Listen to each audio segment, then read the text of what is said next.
بسم اللہ الرحمن الرحیم الحمد للہ رب العالمین والصلاة والسلام علی سید الانبیاء والمرسلین وعلی الملائکۃ المقربین وعلی عباد اللہ الصالحین اما بعد فقد قال النبی صلی اللہ علیہ وسلم من بنا مسجدا للہ بنى اللہ له بیتا فی الجنہ وقال علیہ الصلاۃ والسلام اعمل للدنیا ما بقائک فیہا وعمل للآخرۃ ما بقائک فیہا او کما قال صلی اللہ علیہ وسلم۔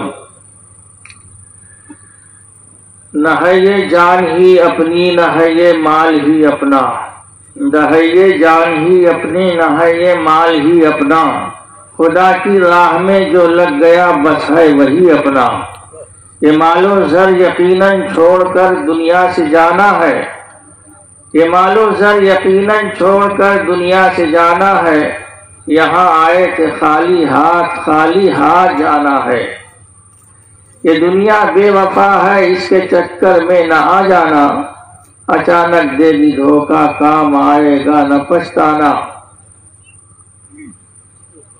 بھلا اب اس سے بہتر اور موقع کون آئے گا، خدا کے گھر بنانے کی سعادت کون پائے گا۔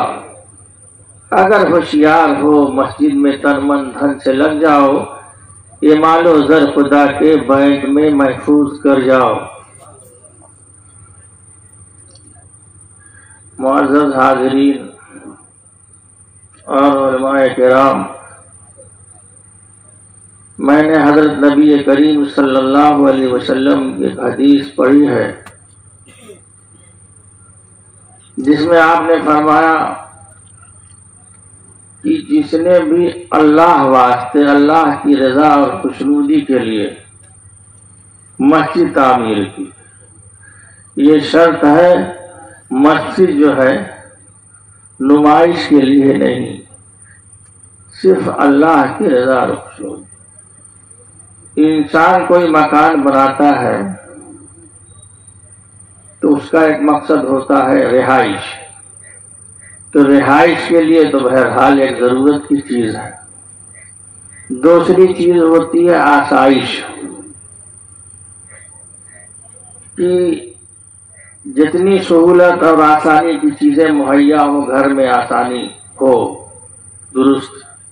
تیسری چیز ہے آرائش، کہ گھر اتنے سلیقے سے بنا ہو کہ دیکھنے میں اچھا معلوم ہو۔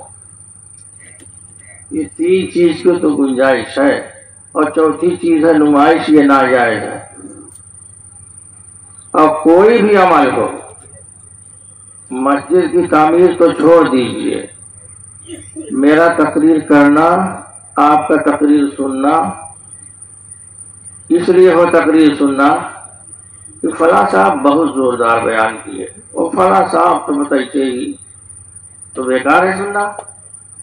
اور ایسے ہی تقریر کرنے والا دل میں اس کے یہ آ جائے کہ سننے والے واہ واہی کریں گے، تو بیکار ہے۔ حدیث شریف میں آتا ہے کہ اچھے سے اچھا عمل قیامت کے دن اللہ کے دربار میں اچھے سے اچھا عمل کرنے والے پیش کیے جائیں گے، اور خدا کے ہاں ان کی کوئی قدر و قیمت نہیں۔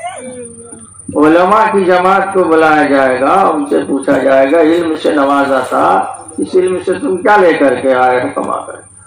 وہ اپنا کل سنا دے گا، کتنا پڑھایا اتنا پڑھایا، اتنی کتاب لکھی تھی۔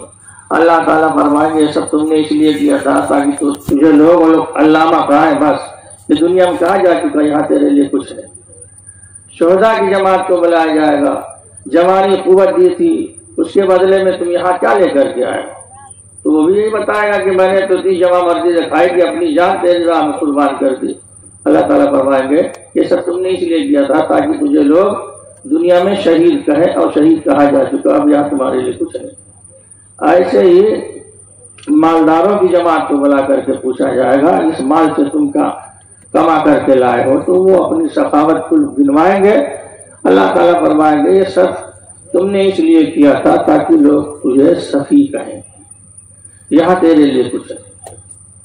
سوچیے اتنا اچھا عمل اللہ کے دربار میں، اس لیے رضا اور اللہ کی خوشنودی کوئی بھی عمل آدمی کرے تو صرف محض اللہ کی رضا اور خوشنودی کے لیے۔ بھائی میرے، اللہ کے رسول صلی اللہ علیہ وسلم یہ بات کہہ رہے ہیں کہ مسجد جو تعمیر کرے گا اللہ اس کے صلے میں جنت میں گھر بنائیں گے۔ کون سا مسلمان ایسا ہے جو یہ نہ چاہتا ہو کہ میرا گھر جنت میں بنے؟ حدیث شریف میں آتا ہے کہ جب انسان کوئی نیک عمل کرتا ہے تو فرشتے اس کے صلے میں جنت میں گھر تعمیر کرتے ہیں۔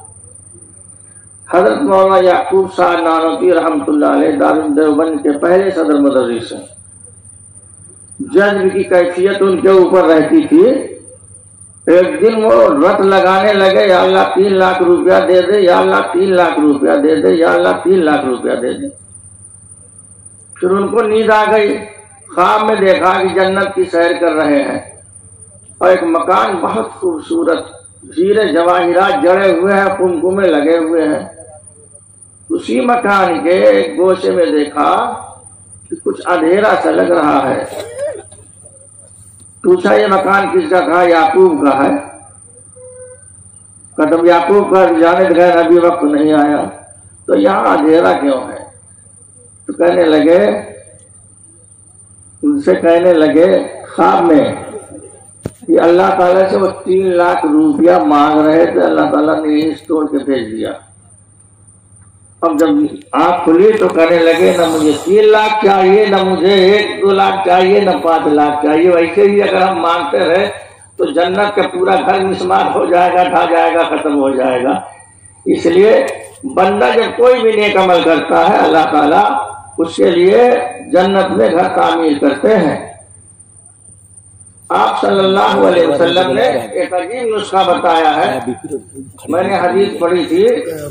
آپ فرماتے ہیں دنیا کے لیے اتنا کرو جتنا دنیا میں رہنا ہے، اور آخرت کے لیے اتنا کرو جتنا آخرت میں رہنا ہے۔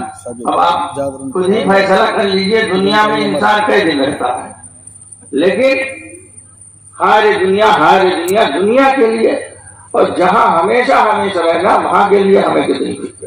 ایک آدمی یہاں تو ہم عارضی طور پر ہے، کن فی دنیا کانہ کا غریب او عابر السبیل، اللہ کے رسول صلی اللہ علیہ وسلم فرماتے ہیں دنیا میں تو بالکل راہی اور مسافر طریقے سے ہو۔ ایک آدمی کہیں اگر باہر کمانے گیا ہو تو کما تو رہا ہے وہاں، لیکن بنانے کی فکر ہے جہاں کا ہے وہ وہاں نہیں بنانے کی فکر رکھتا، جہاں اس کا اصلی وطن ہے وہاں بنانے کی فکر۔ اس لیے دنیا بنانے سے زیادہ عاقبت اور آخرت بنانے کی فکر ہونی چاہیے۔ ایک حدیث سنا کر کے میں اپنی بات ختم کرتا ہوں۔ آپ صلی اللہ علیہ وسلم کے پاس ایک یہودی عالم آیا، اس نے کہا اللہ کے رسول ای البقاع خیر، دنیا میں کون سی جگہ جو ہے سب سے بہتر ہے؟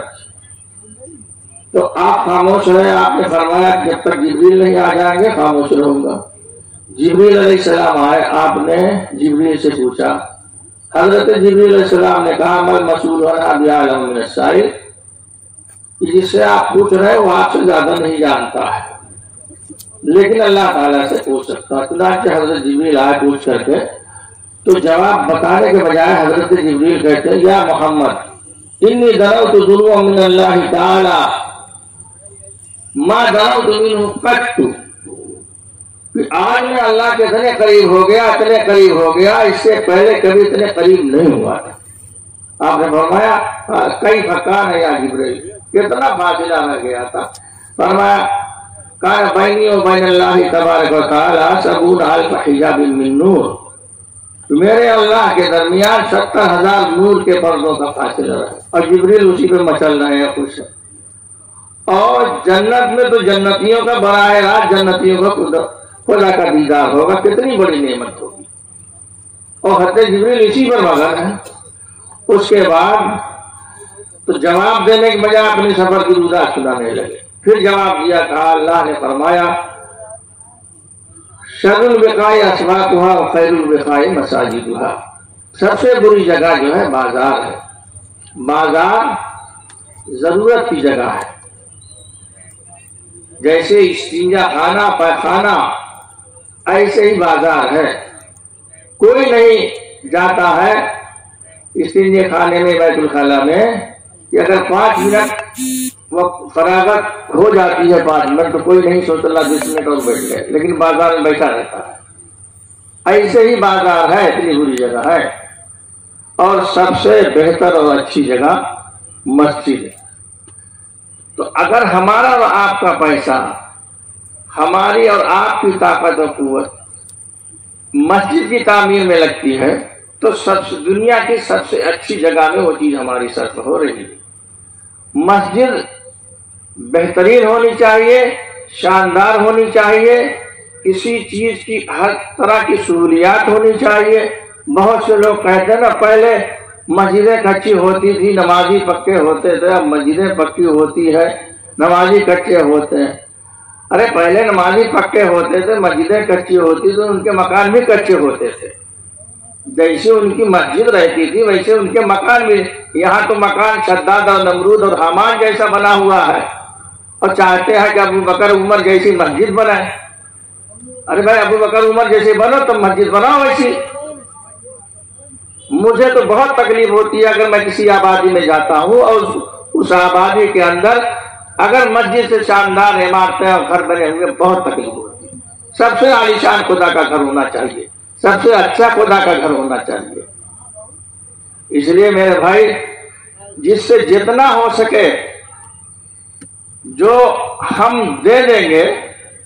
حدیث میں آتا ہے انسان کہتا ہے میرا مال میرا مال، حالانکہ آپ صلی اللہ علیہ وسلم فرماتے ہیں کہ اس کا مال وہ ہے جو اس نے کھا لیا، پہن لیا یا صدقہ و خیرات کر کے بھیج دیا، باقی دوسروں کا اس کا ہے نہیں.